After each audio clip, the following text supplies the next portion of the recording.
Good afternoon. It's Monday, the 19th of November 2018, just after 1 o'clock. Welcome to UK Column News. I'm your host, Mike Robinson. Joining me in the studio again today is Patrick Henningsen from 21st Century Wire.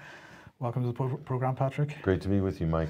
Well, we're going to get straight on with our favourite leader, Theresa. Here she is, speaking at the Confederation of British Industry this morning. I was going to let people hear a little bit of what she said, but I figured actually we'd all heard enough of her on Friday's programme. I couldn't bear to put our viewers and listeners through Theresa May again today. No need to traumatize them at the beginning of the programme. Absolutely. So what was she talking about? Of course, Brexit, what a great deal it is. She said it allows us to leave the institutions we don't want to be part of. For example, the Common Agricultural Policy, the Common Fisheries Policy. She said it sorts out immigration, no problems there. Europeans will not be able to jump the queue over people from, for example, Sydney or Delhi in the future. It will be skills-based immigration, and we'll have control of our open borders. And that really was the message. The borders will still be open. Everybody's welcome to come in, but we'll have control of it. And it means that European citizens will not get priority over other citizens of the world. So we're truly having a global immigration policy in the future. What about Syrian militants? They don't seem to be a problem. We can bring those in at any time. They're not even going to be bothered with this silly red tape. ISIS fighters, jihadists. Absolutely. It's all good. Okay. Absolutely. She said, they're now going to concentrate much more over the next couple of weeks in their discussions with the European Union on the future relationship. She said that while manufacturing and goods are sort of important, really services is the most important thing. And of course, what she's talking about is financial services. She said that the regulation of services in the future would be pretty much coordinated with the European Union. So really, we're not leaving at all, as we've said time and time again. And she was making the point that in the future, government would be very much in partnership with business. Now, that was the first sort of 15 minutes of the speech that she gave, Patrick, and then the rest of it sounded like a party political broadcast, almost as if she was preparing for an election. But anyway, that's just my observation. In the meantime, we're being told we've got to seize the moment and deal with the House of Lords. We've mentioned this a couple of times over the last couple of years, Patrick, that the Brexit campaigners are really pushing forward to urge reform of the House of Lords. And the point that I've been making on this time and again is that who in the last 20 or 30 years, who is the individual who really brought forward reform of the House of Lords more than any other? Well, it has to be TB, Tony absolutely. Blair. So it's perhaps a little ironic that the Brexit campaigners seem to be the people that are pursuing TB's political policy to destroy the House of Lords. Now, of course, the issue with the House of Lords is that it's being presented as an undemocratic institution because the Lords are not elected, they're appointed. And I'm by no means suggesting that the House of Lords is a perfect institution. It's far from it. But what's being proposed as an alternative is, in fact, a fully elected House of Lords where the Lords would be whipped, just as the Commons is. Now, we do not have a US-style political system in this country, Patrick, and so if the situation in the United States between the House and the Senate is bad enough, that would be amplified in this country. And remember, the Lords' role is to put limits and reins on an out-of-control government, an out-of-control House of Commons. I think everybody should be able to agree that in recent months and years, the House of Commons is increasingly out of control, and any suggestion that we should remove protections from that behaviour, I think is pretty dangerous. I think traditionally, if you look at the House of Lords, when they've been most effective is when they're an independent chamber, Mike. So to make the House of Lords effectively, like you said, a partisan chamber and have a whipped upper chamber, I can think of no more dystopic vision of the British constitutional system in the future if that was the case. The other thing, Mike, is that opens the door when you bring in partisan politics into a chamber like that to have effectively a Senate in Britain. It invites a lot of big money, Mike, big corporate money, and you have a situation like you have in Brussels now where the lobbyists outnumber the MEPs by an incredible ratio. I don't know the exact number, Mike, but there's, I don't know, 10 lobbyists to every politician in Brussels right now. I think you could expect the same thing if you politicize the House of Lords in the way that Tony Blair envisioned it, I believe, from the late 90s. Okay, well, look, let's stick with Brexit to a degree, but a number of newspapers had this this morning, Patrick. Operation No Deal, Army plans for troops on the streets. So preparations for there being a no deal situation, but what is being normalised here seems to be the military and the police working together. Yeah, the last time we saw this, Mike, a few crises, but you can see they're talking about 20 officers from Operation Tempur, which you can comment on in a minute, ordered to step up operations in the event of a no-deal Brexit situation, fears of chaos in the streets resulting from Theresa May facing a no confidence vote, Mike. And then it goes on, the other things we need to worry about, they are focused on how the military could help the police to keep public order and how medicines could be delivered to hospitals, if you can believe it. So they're really pumping the fear chart here for some sort of civil unrest, as it were, shortage of supplies, all sorts of problems. And you have to like this one. Also drawing up plans for using military troops to help ease traffic chaos in Kent. I guess they're envisioning the closing of the Channel Tunnel and all these things that aren't going to happen. Either way, Mike, you've already explained this not going to happen, but yet here is the deep state Times. If the deep state, and we say this again, if the deep state had a paper, it would be the Times. If you want to know what the deep state would like the public to believe and think, just read the Times. Read the Times every day and you'll know exactly what the deep state wants in your life. And let's look at the numbers though, Mike. What does the British public actually think about this Brexit deal? And you can see in terms of the numbers here, general summary, 19% support what Theresa May is offering on this draft, 42% oppose, and this is the important number, Mike, it's in the middle, 39% don't know, basically, and that's where the real battleground is. And if you want to sum this up between Leave and Remain, 42% of Leave voters oppose, 47% of Remain voters oppose. So the battle lines are drawn here, and the press loves this, Mike, because they now can nicely compartmentalize the public and create a sort of football terraces situation, which is exactly what the Times, I'm sure, would love, and many of the media would love for some civil unrest to break out. But in my view, Mike, a lot of this is contrived. Absolutely. But Operation Tempur, you've covered this in the past, haven't you? Well, yeah. I mean, this is the code name, the government name for the operation, which puts the military in policing roles.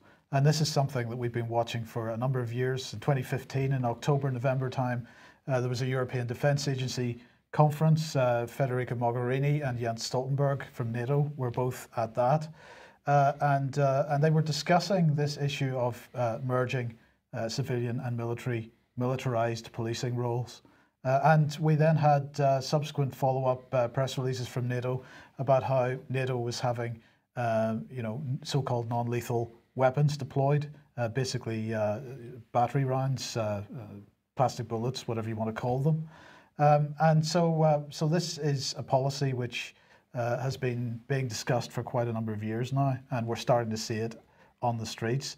Now, we've discussed in recent days how this is something perhaps the Europeans are much more used to, with the sort of gendarmerie type, and in Italy as well, they've got the same type of policing going on, and in Germany. But this is something which is very much different for the UK, and the question is, how would British troops react under these circumstances? If they are British troops, then I think they would probably be reasonably well behaved with regard to the public. But if it's a unified European military force that ends up as part of this operation in a few years' time, would the situation be the same? I think the main point, Mike, isn't it ironic that Britain, who wants to retain its independence, who wants to retain its uniqueness, and one of the things that makes Britain unique is that it doesn't have this merger of military and police forces, Mike. And yet the Brexit fear-mongering is basically spinning up this very scenario to make Britain just like Europe. With the merger of military and police. So I find that very ironic how the narrative is coming full circle there. Amazing. Today the European Foreign Affairs Council is taking place and they're going to discuss Central Asia, Bosnia and Herzegovina, Ukraine, Yemen, but they're also going to have a joint session with defence ministers to discuss major initiatives in EU cooperation in the field of security and defence. Here's what Federica Mogherini had to say about that this morning. Today and tomorrow we gather the foreign and the defence ministers of the European Union for a very intense agenda. And together with the defence ministers, we'll continue our work to strengthen the European defence. In particular, today I expect ministers to see how our permanent structured cooperation is going, with 17 new projects to be adopted. And tomorrow we will have Jens Stoltenberg, NATO Secretary General, to continue our work to strengthen EU-NATO cooperation.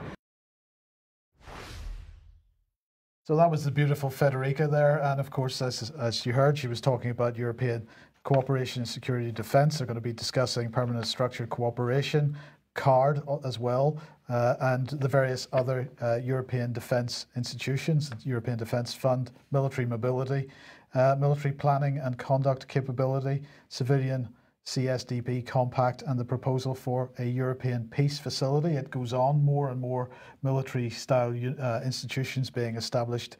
And a very large part of this today is going to be all about EU-NATO cooperation.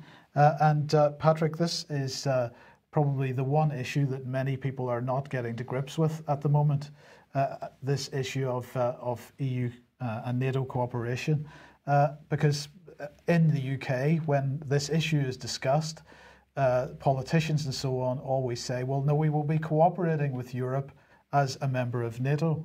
But this is not the case, because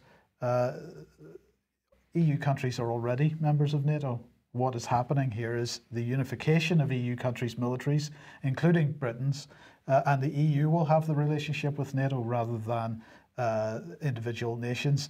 And the danger here for me, Patrick, is that if we think back to 2013, for example, when public opinion managed to get the bombing of Syria stopped, because Britain was leading that, potentially leading that bombing campaign, what this effectively does is take that decision out of the hands of Parliament, puts it into Brussels, where it's going to be much harder for the British people to decide not to bomb a foreign country or not to intervene in a foreign country. It'll be done at the European level with single point command and control, as David Ellis talks about. This removes any influence that we have on these types of operations. I think when we reported on EU military unification earlier, Mike, one of the earlier points I make was a political point, which dovetails with what you just said. The most important aspect, that if you're watching and you're trying to figure out what does this actually mean, let me just break it down very simply. If you don't have an independent defense or an independent military, whether you're going to use it or not is beside the point. But the fact that it's not independent, you cannot have an independent foreign policy unless you have your own independent military. So in other words, your foreign policy becomes Brussels' foreign policy.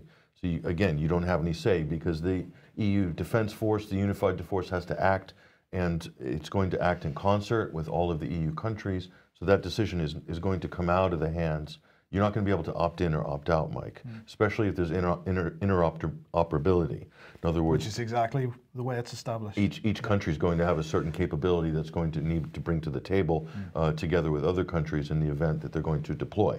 So you won't be able to just opt out of decisions you don't like. Or we don't want to get involved in that war in Iran because we just don't think it's a good idea. Well, it's going to be really difficult. If that does happen, Mike, it could create a crisis for Europe, actually. It could, because Europe, it could come to a screeching halt if that happened. And that could be an EU crisis at that point. So we don't know how it's going to play out. It could play out very badly for Europe, or the United States would just say, oh, you haven't got your act together, we're going in to do it. So again, the US will be able to reassert its power, even with a full-blown EU defense force sitting on the tarmac, deciding or squabbling amongst each other of whether to act or not. Probably better that they don't act in most cases. Yeah. But I'm telling you, NATO is the U.S.'s hand into European affairs and geopolitics. So if you take away NATO, you take away the U.S. hand, but the U.S. hand will still come and intervene in another way, and it could be as a result of EU inaction. Well, look, this morning on RT, they hosted this program. If you look on the RT website, for U.S. will be hostage to partisan bickering for next 2 years, according to a CIA veteran. This is Rolf Moat Larsen. And they say as the rift between the US and the rest of the world grows wider, at home Democrats are now in control of Congress. How big of a game changer is the result of the US midterms for the rest of the globe? We talked to Mr. Larsen, but a large part of this conversation was a discussion about Macron's comments about EU military unification, and then Trump's subsequent comments sort of making fun of the idea of EU military unification. Now, the point here is that Trump has been calling for the EU to pay their way on defence for the last 2 years. I think we reported it. Within NATO. Within NATO, that's right, that's right. But the point, Pat, isn't it, that in order to bring forward the policy of unification, national spending on military has been cut, and there have been cuts, and this is to do with the interoperability issue again, because we've had to cut certain areas of our military. The French have had to cut certain areas of their military so that we can fit those two together, right? Now, under those circumstances, once that deal is done and the unification has happened, the EU has already made it clear that they're going to start ramping up spending. Now, if it becomes the United States, the EU, as the two main partners in NATO, in fact, this works. This plays into Trump's demands, does it not? Yeah, it does, because again, the U.S. needs to preserve NATO as its entree into European affairs and geopolitics, vis-a-vis Russia or anything else on the sort of Eurasian periphery, the Balkans, for instance, as well. So yeah, it does play. So you're talking about a reformed NATO. That will be a big step, Mike. That's going to be potentially a painful move, or not. It could be done by fiat. It's difficult to say how it's going to play out. I just remind everybody once again, it's a number of years now that Mogherini and Stoltenberg have been working together, dealing with the EU-NATO relationship. They've produced joint declarations about how it's going to work. They're meeting again today to discuss how it's going to work. This isn't something which is suddenly going to be dropped on everybody's heads. It's something that they've been working at for years, in fact. Yeah, the problem with an independent European unified force, Mike, is if it's too independent, this is going to be a problem for the United States.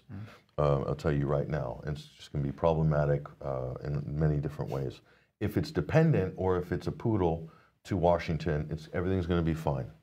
Everything's going to work out great. It'll be just like a window dressing change for Washington. But if leadership emerges, Mike, nationalist leadership or some strong characters within the current EU framework emerge that don't want to be subservient to Washington, then there's going to be friction in terms of decision making, in terms of geopolitics. Yeah. Okay, now speaking of Trump and the CIA, Patrick, what's going on? Well, here's the New York Times. This is on the other side of the Atlantic, the Deep State Times, the New York edition. So Trump versus the CIA, Mike, this isn't the first time we've seen this theme. And I think you'll probably point out another example of this, but this is kind of how Russiagate and how that whole controversy has been structured. John Brennan and all these, James Clapper, the Never Trump crowd. So two different headlines appear essentially in the same day. The first one, Trump says, we're convinced, we were told he did not play a role. He's talking about Mohammed bin Salman in the Khashoggi killing, says Trump of the Saudi crown prince. That's what Trump says. And then here comes the other headline. The CIA concludes Saudi crown prince ordered the killing of Khashoggi. Says the CIA with a high degree of confidence. I stress those words. Those are the words they used. High confidence, their assessment that MBS ordered the killing of Khashoggi, and obviously the evidence they have for that is some intercepted phone calls days before the alleged killing. I say alleged because no one's produced a body yet, but that's another story. So Trump versus the CIA. This is the theme, Mike. Mm-hmm. So this is not the first time you've seen this theme, have you? This is appearing in other places, right? Well, absolutely, it is appearing in the other places. And if we go back to the RT article that we were just talking about, do go and watch that interview that Sophie Shevardnadze did on that. But it's very much the CIA speaking about Trump, and they are taking an opposing position to him. Overwhelmingly, I think CIA probably preferred Hillary Clinton to win the 2016 elections, not Donald Trump. And that's the ex-directors and so forth, like Brennan, have made no bones about that. They're never Trumpers, adamant campaigners. So there is a schism, Mike. There is a schism. And the CIA basically wagered their credibility on the high degree of confidence that Russia hacked or Russia meddled or colluded or whatever in the 2016 elections to get Trump elected. So this is a very real divide. This isn't anything that's not happening. So again, with the Donald, what has he done? He's lashing back, and I'm going to say, get ready to rumble. This came out yesterday, and you won't. So funny to see little Adam. Shit. Is that a typo? Schkit, or I don't know how. That's a typo. Okay, it's Adam Schiff. There's the correct spelling right there. Let me say, I think Donald Trump is aware of the correct spelling.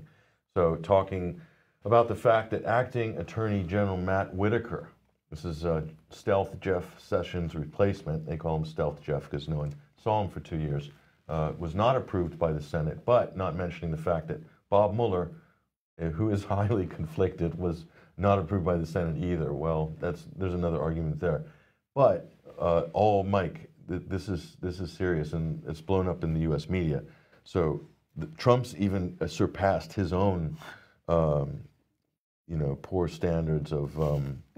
And so the Democrats they're going crazy right now, raising Cain, saying he's lowered the honorability, the respectability of the office. He's undignified the office of the President of the United States. That may be true with that tweet, but the rest of the political establishment in America has already done that by floating out a conspiracy theory that the Russians colluded with Trump to win the election in 2016, 24/7, every single day for the last 2 years. So they've already downgraded the president, the White House, the Senate, the Congress, the whole U.S. government have made it a global laughingstock by inventing this conspiracy theory. So say what you want about Trump's foul language and misspellings, but I think the opposition has a lot to answer for really bringing the reputation of the United States down into the gutter, and the media too. Now, in terms of Middle East geopolitics here, full steam ahead, it says RT. Russia and Turkey officially complete construction of the joint gas pipeline. Where does this leave Turkey's relationship with the United States? Well, this is big. So Putin and Erdogan have finished the deal here, they're having a little ceremony this week to sort of christen this new project. Why is this important? Well, this is hugely important. We're talking about the Turk Stream pipeline here. Look at this. Now, currently, Russia's been supplying gas to Turkey via the Blue Stream pipeline. The new Turk Stream project is great for Turkey financially, but if you look at where it's connecting here by the Bosphorus Straits, Mike, this is the entry point into the EU, to the southern market. So I believe that Gazprom has cleared the obstacles that existed before with supplying into the EU via Bulgaria. I think this is pretty much, it seems to be a done deal unless people can come in and scarper this. Viktor Orban in Hungary also wants to tap in on the evil Kremlin gas supply as well. So you can see this is going to become a big issue for Washington that's trying to do anything, sending bottles of LNG to Germany, cut price levels, anything to just keep Europe from becoming dependent on Russian gas because the U.S. is telling Europe that it's a security issue. You can't be dependent on the evil Russians because that's going to mean that, it means that you're not independent and you're controlled by the Kremlin. That's the general logic in Washington. At the end of the day, Mike, Russia's just done an amazing job to roll this out in record time, the Turk Stream pipeline. This has effectively shored up part of its relationship with Turkey.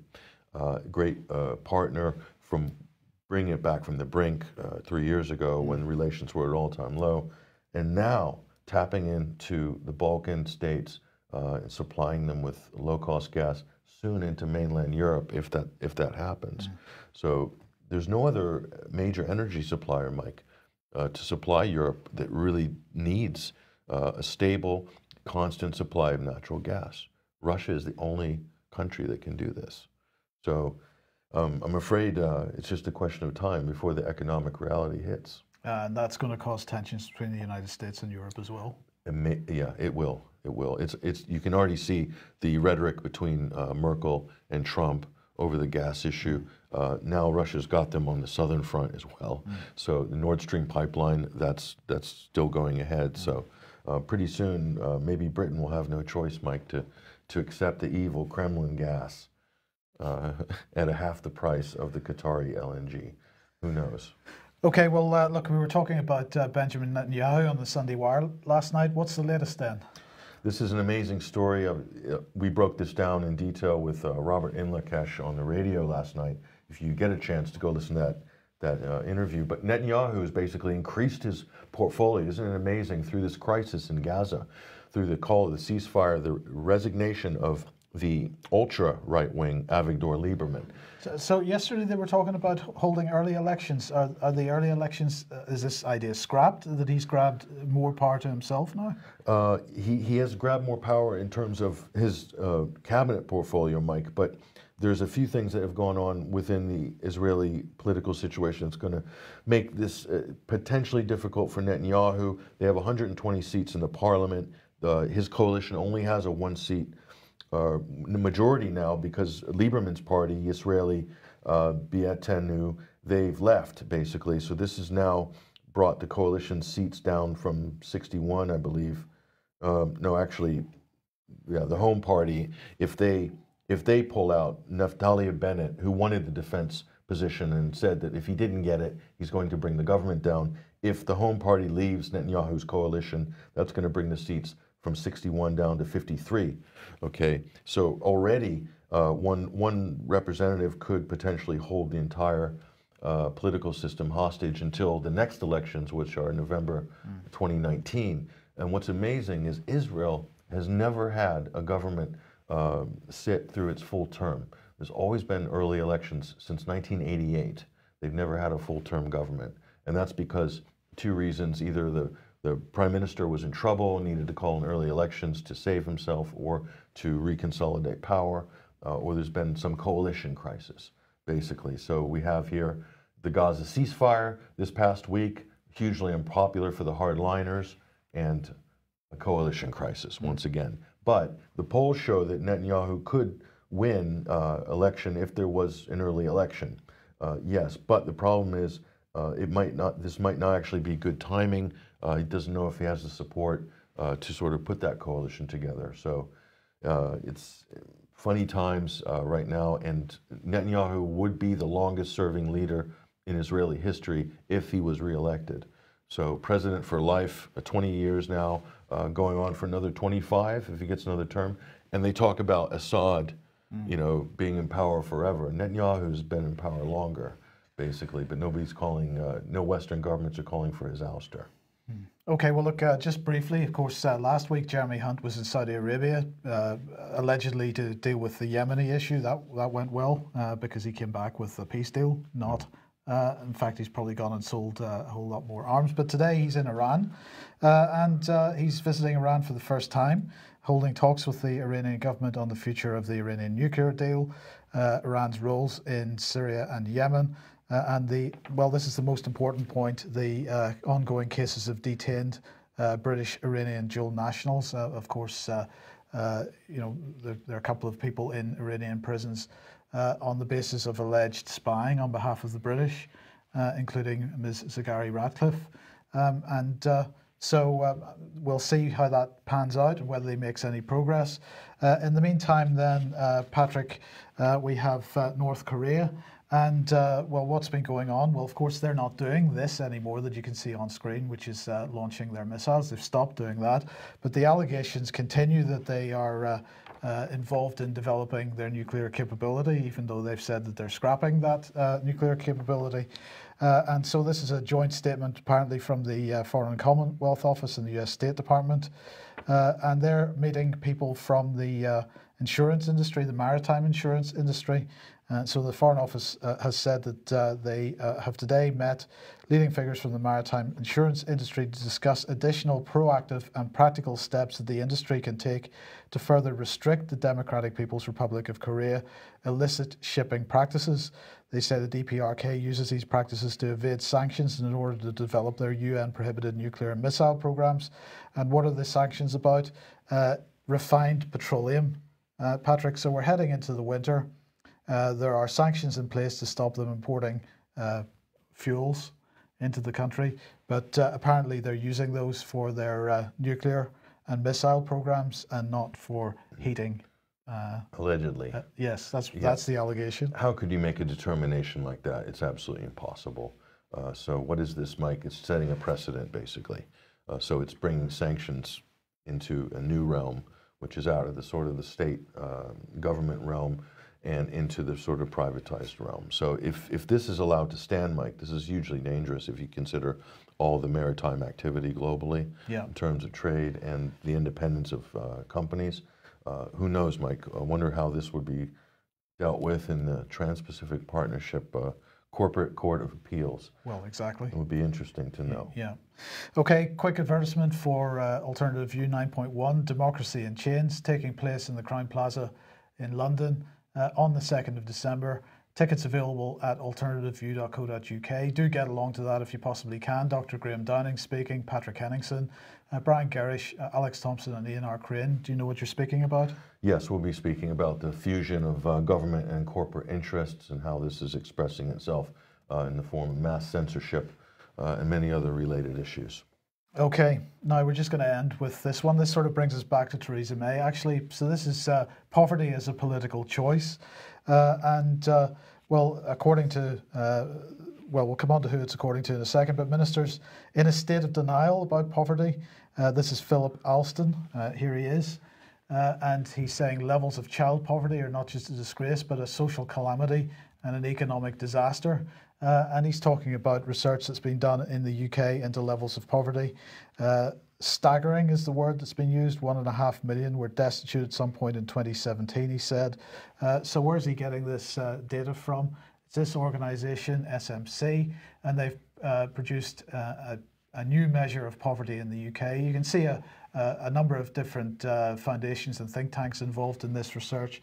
And this is pretty much what they've come up with. 14.2 million people in the UK are in poverty. They're saying 8.4 million people in poverty are working age adults. They're saying 4.5 million children in poverty, 1.4 million pension age adults. And so what else are they saying? 12.1% of the total UK population, 7.7 million people, live in persistent poverty. And they're saying that there are 2.5 million people in the UK that are less than 10% above the poverty line. So they're blaming this, of course, on the Conservative Party's austerity programme over the last number of years.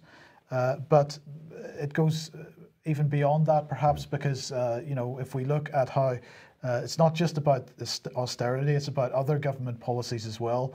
And we look at how government policy with regard to the economy has changed. And, you know, Patrick, it was the same under Obama in the United States. It's the same here. We talk about jobs all the time and the number of jobs being created.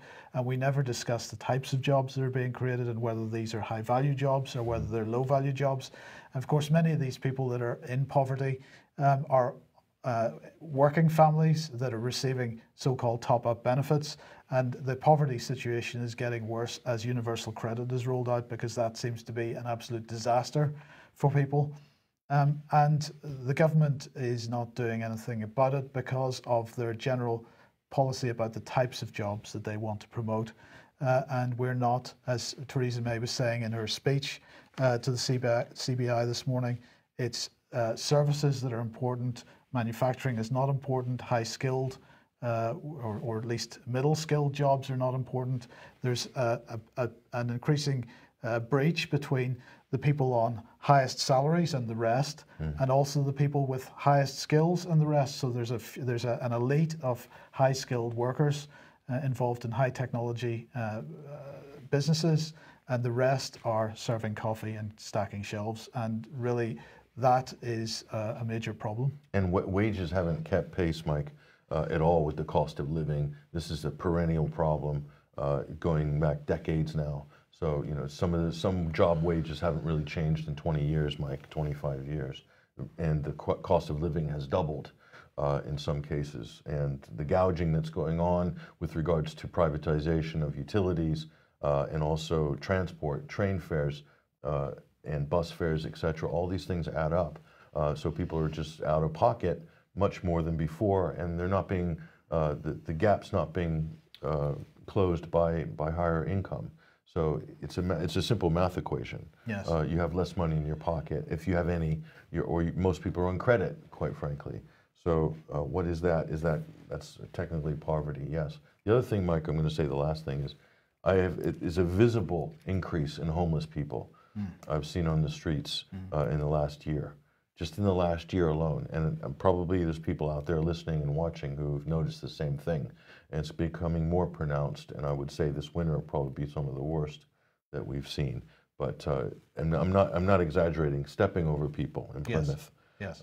That was never the case 2-3 years ago. So something's going on, and I don't think any of the reassuring statements by the government are really going to. They're not going to cut it. It's not going to cut it in this case, yeah. Okay, look, we're going to leave it there. We are going to do a UK Column News Extra in a few minutes. We've got a special guest in the studio who's going to join us for that. So if you're a UK Column member or a 21st Century Wire member, you'll be able to watch that on the relevant websites later on today. Thank you very much for joining us. Thank you for joining us today, Patrick. We will be back at the same time, 1 p.m. on Wednesday. We'll see you then. Bye-bye.